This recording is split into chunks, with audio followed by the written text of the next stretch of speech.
Bem-vindo ao Y Academy, um lugar onde os curiosos sempre têm vez. Meu nome é Gustavo, eu sou tutor aqui da Y Academy, e se você quiser aprender como aplicar na prática os conceitos que a gente viu lá no vídeo anterior sobre equilíbrio químico, vem comigo e... Bora, Bill!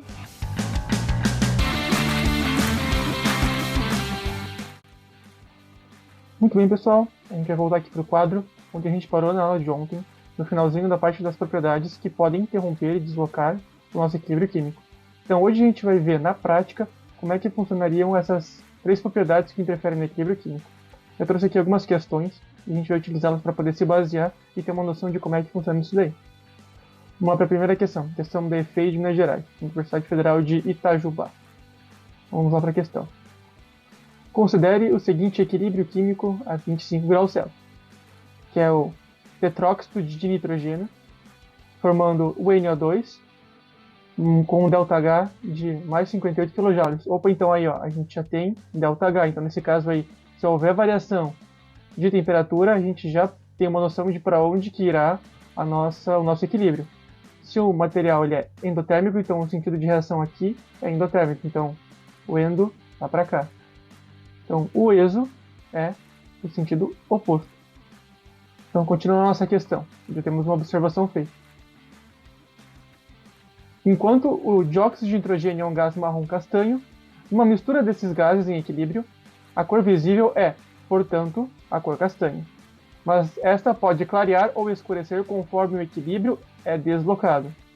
Explique como mudará o equilíbrio ou a cor de uma seringa de vidro fechada, ou seja, uma seringa com volume constante, contendo uma mistura desses dois gases em equilíbrio. Então, se eu perturbar o equilíbrio desses dois gases em uma seringa fechada, como é que vai ficar a cor dessa seringa? Ela pode escurecer ou clarear. Então vamos lá, primeira alternativa. A questão A. Se eu colocar algum N2O4 dentro dessa seringa, o que vai acontecer com o meu equilíbrio? Então lembrando, gente, ó, aqui a gente está falando de quantidade, então de concentração. O que acontece? Se eu aumento a concentração de um dos meus materiais, eu vou deslocar o equilíbrio para o lado oposto. Então voltando aqui para a questão, ó, se eu adicionar algum N2O4, eu vou deslocar o equilíbrio para o lado dos produtos. Então, adicionando N2O4, o meu equilíbrio vai ser deslocado para a formação de NO2. A primeira alternativa é essa. Lembrando, gente, a gente tem que lembrar sempre quais são os estados das substâncias. Porque se a gente for falar de pressão, nesse caso, é muito importante que os elementos que vão interferir estão em fase gasosa. Se não for elemento gasoso, não vai haver interferência na pressão do nosso sistema. Tá? Então, alternativa B. Se eu tirar todo o NO2 do meu sistema, o que vai acontecer? Então, se eu diminuir a concentração desse cara aqui, o que acontece? Vamos lá. Se eu diminuo a concentração, eu desloco o equilíbrio para o mesmo lado. Então, se eu diminuir a quantidade de NO2, eu desloco o equilíbrio para o lado do NO2.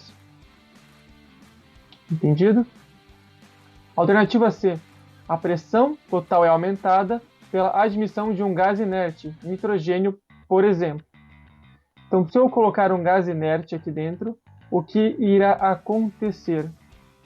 Bom, se eu tenho a pressão total aumentada, o que vai acontecer? Vamos lá, pressão, gente. Eu aumentei a pressão do meu sistema aqui dentro. Então, se eu aumento a pressão, eu desloco para o lado com menor N. Lembra que a gente tem que contar os nossos N's aqui.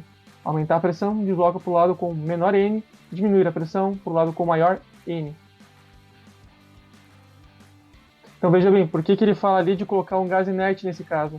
Para que esse gás não interfira no nosso equilíbrio, tá? Para que seja só aumentada a pressão mesmo. É por isso que ele está adicionando o nitrogênio, por exemplo, nesse caso. Porque ele não vai interferir nessa reação aqui.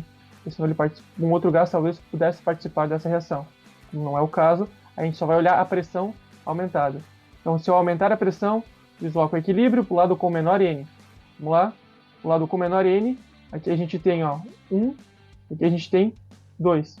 Então desse lado aqui o N vai ser igual a 1, desse lado aqui o N é igual a 2. Então desloca para o lado com menor N, o equilíbrio vai ser deslocado para este lado aqui, aumentando a pressão para a formação do N2O4. Alternativa D. A seringa for colocada em um copo com água gelada. Então veja bem, ó, a gente tem um equilíbrio a 25 graus Celsius. Se eu diminuir a temperatura, o que acontece? Então vamos lá. Diminuindo a temperatura, eu desloco o equilíbrio para o lado exotérmico. Então veja que ele deu para a gente um ΔH de 58 kJ, então, como a gente viu antes, o sentido direto, V1, ele é endotérmico e o reverso é exotérmico. Então, diminuindo a temperatura, desloca o equilíbrio para o lado exotérmico. Então, nesse caso aqui, nosso equilíbrio é deslocado para o N2O4. Entendido, gente? Vamos para a próxima questão. Questão da MOA. Então, considere a equação de equilíbrio entre os gases oxigênio e ozônio. É um equilíbrio que acontece na nossa atmosfera, inclusive ele é muito importante para a nossa própria proteção, né? Porque senão os raios solares atingiriam diretamente a gente e, consequentemente, seria catastrófico. Por isso a camada de ozônio é tão importante para a gente. Então, considerando a equação de equilíbrio entre os gases oxigênio e ozônio, que é essa equação aqui. Justificando a resposta desse sentido do deslocamento do equilíbrio quando eu aumento a temperatura. Então, aumentando a temperatura, eu vou deslocar o equilíbrio para o lado endotérmico. Aqui, ó, ele deu para a gente um ΔH, que é positivo. Então, se o ΔH é positivo, reação direta é endo, e reação reversa é exotérmica. Então, aumentando a temperatura, eu vou deslocar o meu equilíbrio para a formação de ozônio, porque é uma reação endotérmica e o sentido de reação endotérmica favorece a formação do ozônio. Alternativa, questão B. Diminuindo a pressão. Se eu diminuir a pressão, eu vou deslocar o meu equilíbrio para o lado que tem o maior N. Então, diminuindo a pressão, eu desloco o equilíbrio para o lado com maior N. Então, vamos olhar aqui.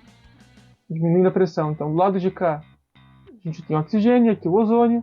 O nosso N do lado de cá é 3. E do lado de cá é 2. Então, onde está o maior N? No lado do oxigênio. Então, se eu diminuir a minha pressão, eu vou deslocar o equilíbrio para a formação de oxigênio. Beleza, gente? Então, de maneira bem resumida, é como a gente consegue aplicar as nossas características vistas ali. Tanto de concentração, quanto de temperatura e de pressão. É muito importante que vocês saibam o que acontece quando eu mexo nas propriedades aqui. Se vocês entenderem para que serve cada uma dessas modificações aqui, vocês conseguem resolver qualquer exercício. Esses aqui são exercícios de nível de vestibular, nesse caso aqui de uma federal, por exemplo. Então, conseguindo entender isso aqui, gente, vocês vão se dar bem em qualquer vestibular, em qualquer prova. Então, pessoal, espero que vocês tenham gostado do conteúdo do vídeo de hoje.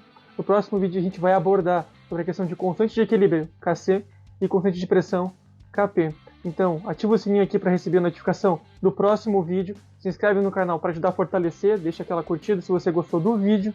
E é isso aí, galera. Não se esqueçam, foguete não tem ré. Até mais, valeu!